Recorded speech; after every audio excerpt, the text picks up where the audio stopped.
Salutations, everybody. As usual, I'm gonna review not one, but two movies. Everybody's already been talking about these ones to death on YouTube. 101 Dalmatians with Glenn Close. That's a remake of it from 1996. And its last sequel, 102 Dalmatians, with also Glenn Close in it, the same actor from the last movie. Let's see. Let's see if you said bless you. Thank you. I know everybody already reacted to this movie. Well, probably the first and second movie. Before. Alright, this thing is already frozen out every time I move it. Those of you already watched the 101 Dalmatians, the original one with voice in it. Those of you already watched the animated one before from the 1960s as a kid. Yeah. There was also an animated TV show which nobody knows existed. But here it is, the 101 Dalmatians movie. That has Jeff Daniels in it.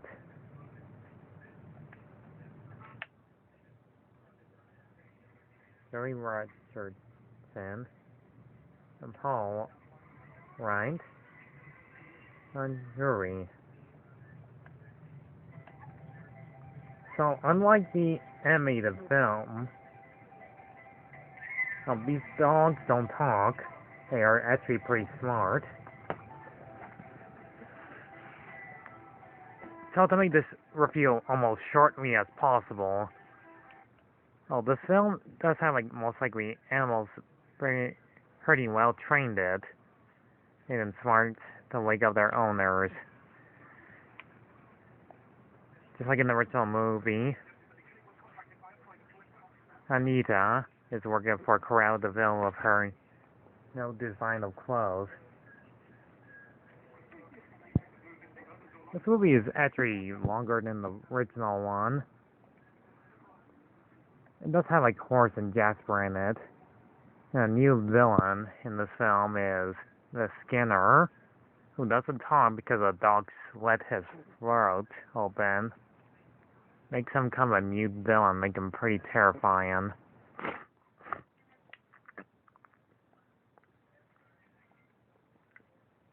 Also in this remake of 100 Dalmatians 1996 film, instead of Rogers being a musician, he designed a short video game. Trying to impress a rich kid.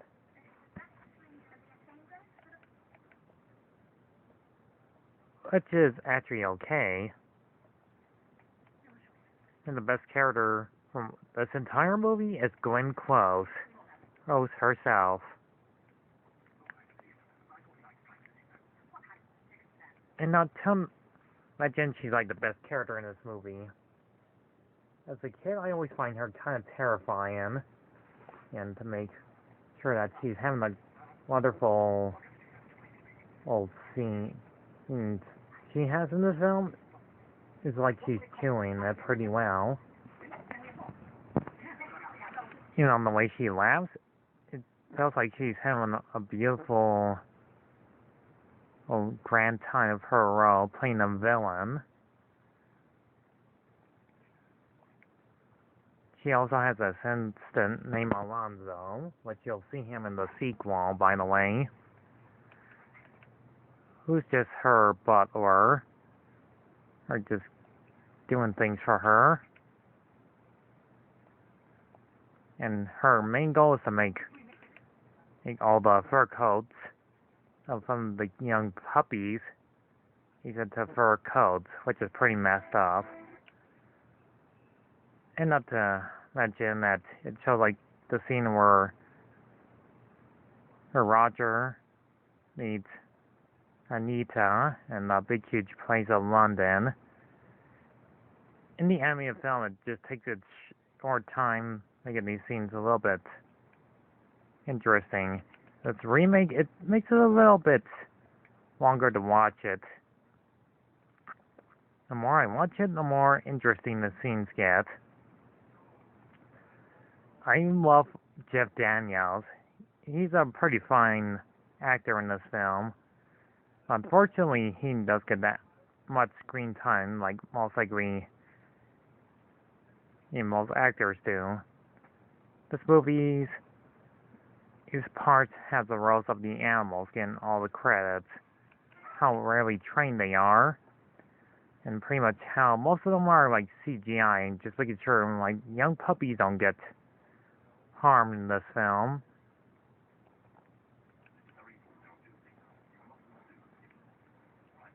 Also, I love these actors who plays Horace and Jasper in this role. Two idiotic henchmen.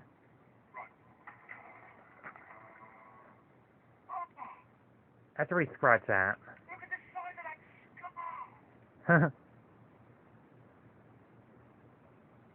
Jasper, the one with the gray hat, is way smarter than Horace. But they do have pretty great British accents.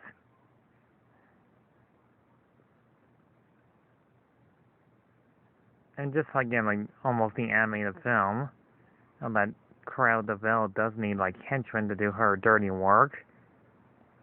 And there was like a scene where the white rare tiger was missing, and they actually made get into a fur coat where she succeeded getting her own fur coat. Not to mention there's this old lady that plays a great old nanny, just like in the original animated film. Best known her from Dennis the Menace movie, which I reviewed a long time ago in my last channel.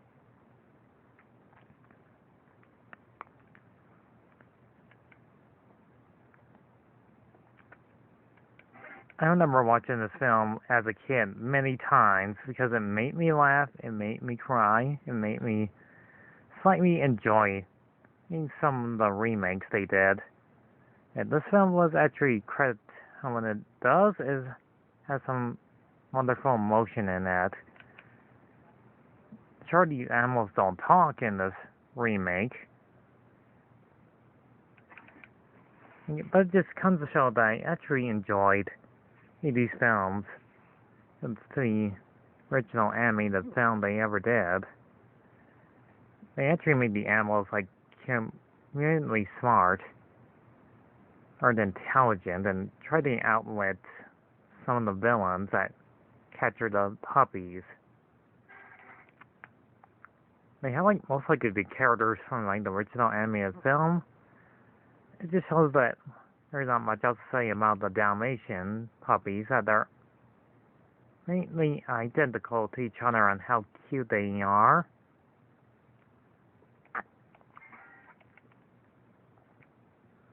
It shows like all the type of animals there are. Horses, raccoons, birds, pigs, sheep, rabbits, you name it. There's like all these wonderful animals out to save the cute innocent puppies that are been captured.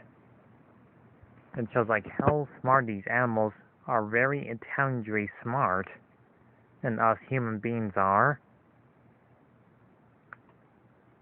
Not to mention this movie is done by the legendary John Hughes, the same person that did the Home Alone movies. He did this movie pretty well, and I actually like the idea of where this is going.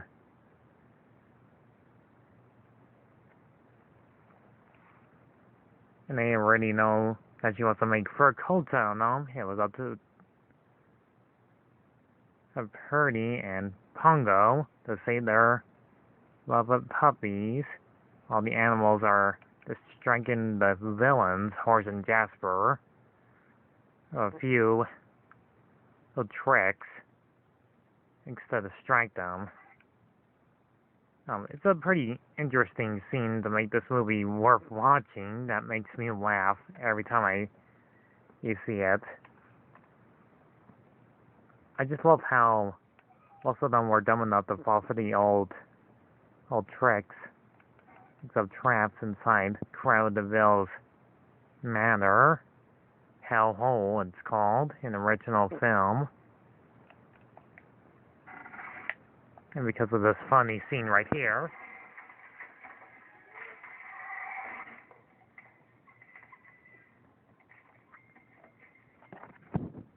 yep, it is kind of like a Home Alone trick scene. It's really hilarious. It's stupendous. Really awesome. I've been waiting to talk about both of these movies for a very long time, and I'm so glad to talk about them right now. These actors do a pretty great, amazing roles on both of these films, showing all the Dalmatian puppies being so bleeding adorable. But instead of like in the original film of that Cruella de Vil chasing them down inside a vehicle, she tries to find them in the farm instead of Horace and Jasper, who's out to get them, but ends up in like horrible situations. To not give too much away, you'll see the entire movie all to yourself. Now let's on to the sequel.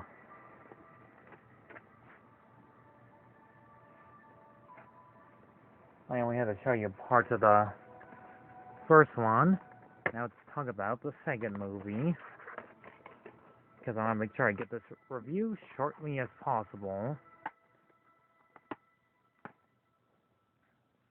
Now where did I put it at? Oh, here it is. 101 Dalmatians 2.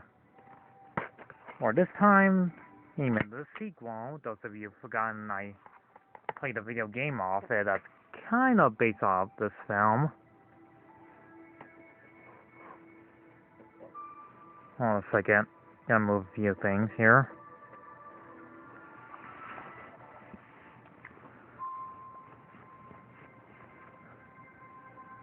In this sequel, that Cruella de Vil ends up in prison, and then unfortunately Horace and Jasper aren't none in this movie, but a new villain named Repent, who is a French guy who wants them like animals with the fur coats as well.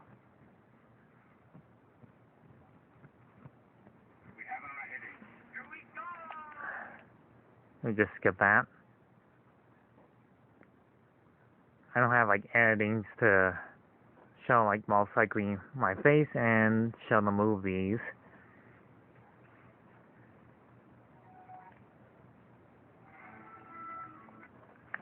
Anyways, in the sequel of 102 Dalmatians,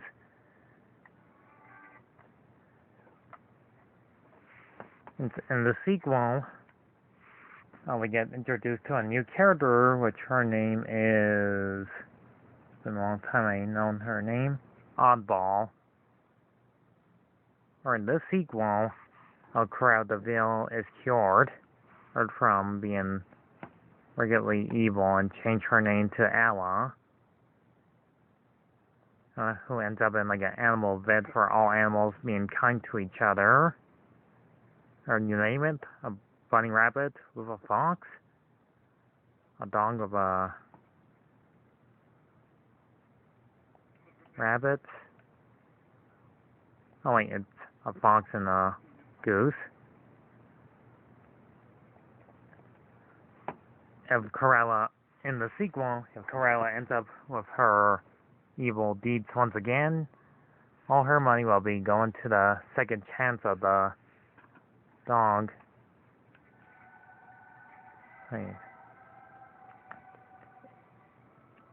In this sequel, it looks like he has a change of heart, and her loyal butler, Alonzo, gives her a pet dog, Chihuahua. Yep, a dog named Fluffy. And we all know that the dog knows that she she still has her evil side to her. But Fluffy can be useful later on in the film too, while she's distracted. In this movie, we don't get like the main cast back.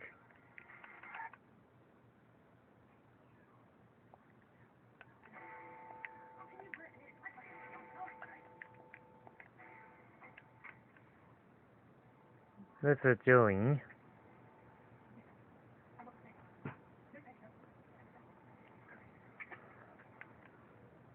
All I could say is that place called Second Chance has that one actor from the Fantastic Four that played Mr. Fantastic, who is taking good care of all the street urchin dogs. Oh yeah, there's like this Tongan parrot, who's voiced by Eric Idle of all people, because, well, most likely the animals didn't talk in the first film. You'll have like Eric Idle playing an annoying Tongan parrot, whether you like him or not. But he acts like a dog instead of a parrot who doesn't want to fly, and he says dogs can't fly. Also, there's the lawyer. Landlords tell them if they have the money, they'll force to kick them out.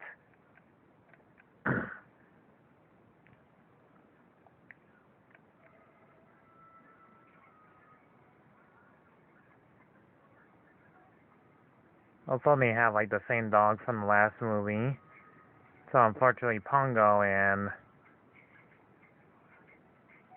Anita are not in this movie. See?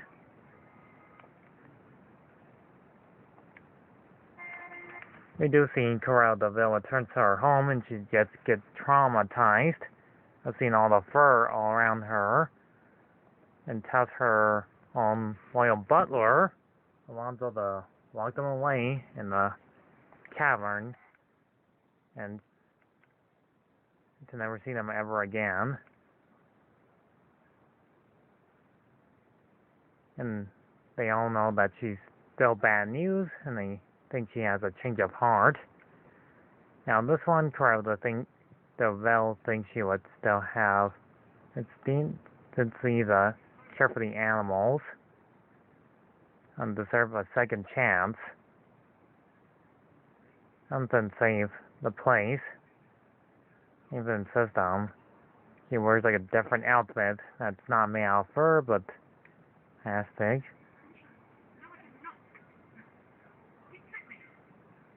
I would say she's kind of like the granddaughter to Anita.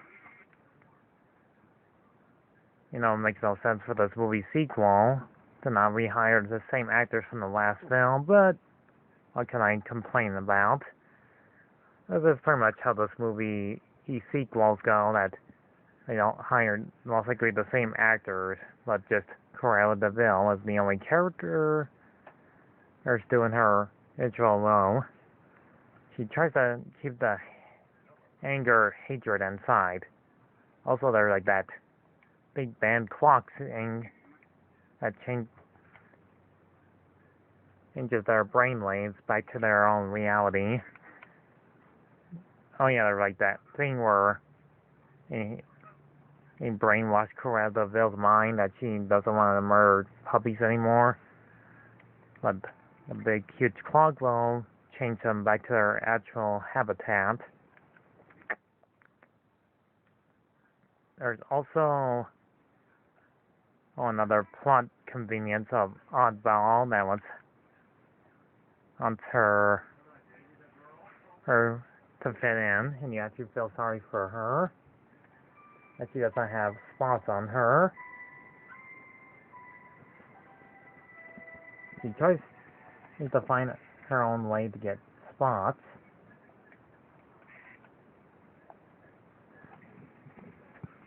I find her kind of adorable in this film, that she tries to do her best to get her spots to act like the Dalmatians. Anyways, when the Big Ben clock hits, she acts like she's back to her own evil ways as possible. And her last moment of being Ella, she turns back to Cruella de Vil and she sees everything into spots. And like, I mean, it's like the best part of the movie, just seeing everything into spots. That she goes insane. Say that famous line, and she's back. She's back to her old crooked ways, but this time she needs like 102. In the sequel, she's not as scary as like she's supposed to be, when she's actually nice. When she was nicer, it is kind of creepy, but she's back to her own evil ways to make them all into fur coats. So now she gets new assistant, repelled. Which I know this guy is a big huge wrestling and fighter guy. Him. I find him kind of an enjoyable villain to watch. That he's there to assist Cruella. The only character that's afraid of Cruella is basically Alonzo. But in the movie, he really didn't want to be any part of this, that he really does feel sorry for what he does for a living. Had no choice but to kidnap the poor innocent Dalmatians just to please his boss, Cruella de Vil, and get pushed around by Alonzo.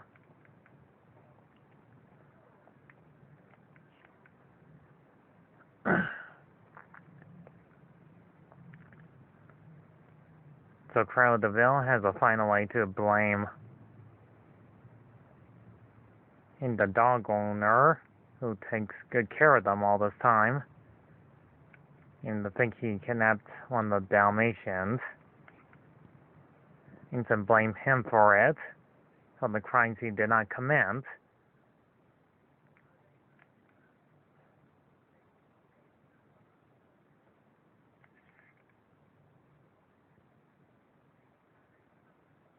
But later on in the film, luckily, they realize Cruella's back to her evil ways to make it like she's being nice to her and have a party at her manor, or have her and the owners of their dogs show up in a pretty well dressed ball party. So Fluffy knows that she's up to her evil tricks. Let me turn the light on so you can see my face. Yeah, I shaved.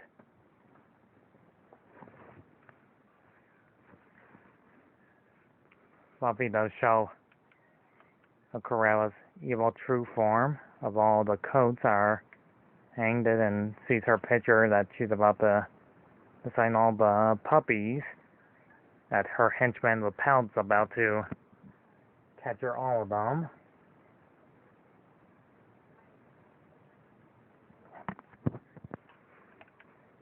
Luckily, all the dogs, or should I say puppies, do the call, more than that they're in danger. So gladly they show up to save the day and use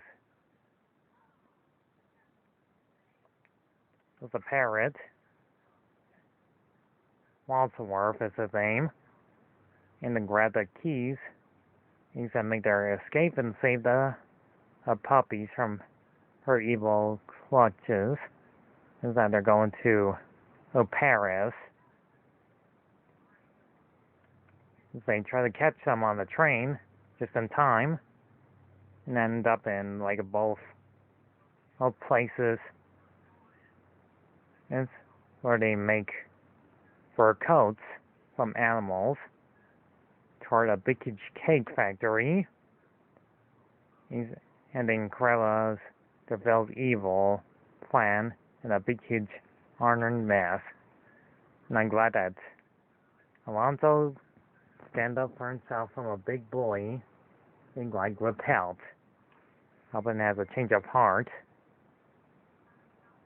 And then show him who's boss. Cruella de Vil ends up in a big, huge bacon factory and getting what she deserves. And turns into an oversized cake. He's unable to move. So right there. And goes back to prison where she belongs. And all her money is down to the second chance. And Oddball got her spots.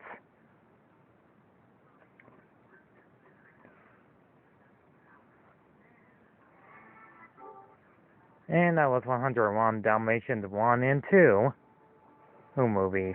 My thoughts about them?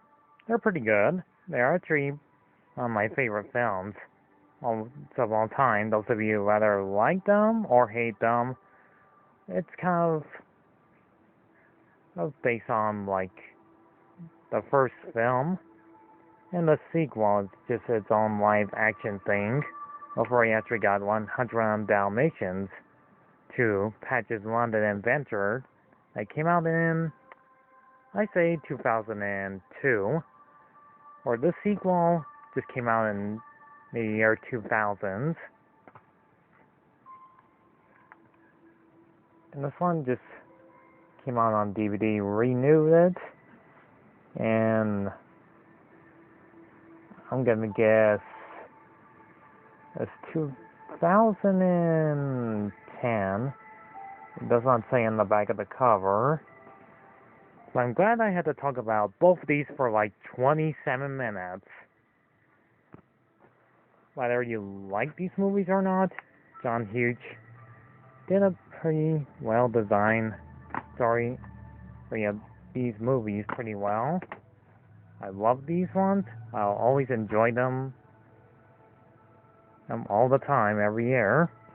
And you people will love them too if you give them a try. This has been my review of 100 Dalmatians 1 and 2. If I get blocked by YouTube, me showing those scenes from the movie, yeah, whatever. It's my channel. I had to talk about both of them anyways. I would just call this, sort of reactional thing. But seriously, these movies are worth your time and money to show for your kids. The acting of these characters are pretty well done. Sure, Perry talks a lot, but he's kind of likable in the film. He does have his redeeming factor to help Oddball get on the train. And yes, that's pretty much the whole entire thing. And that Cruella de Vil is added again, and just like the first film. But still pretty likable to watch both of them, if you like to see them as much as possible. Goodbye for now.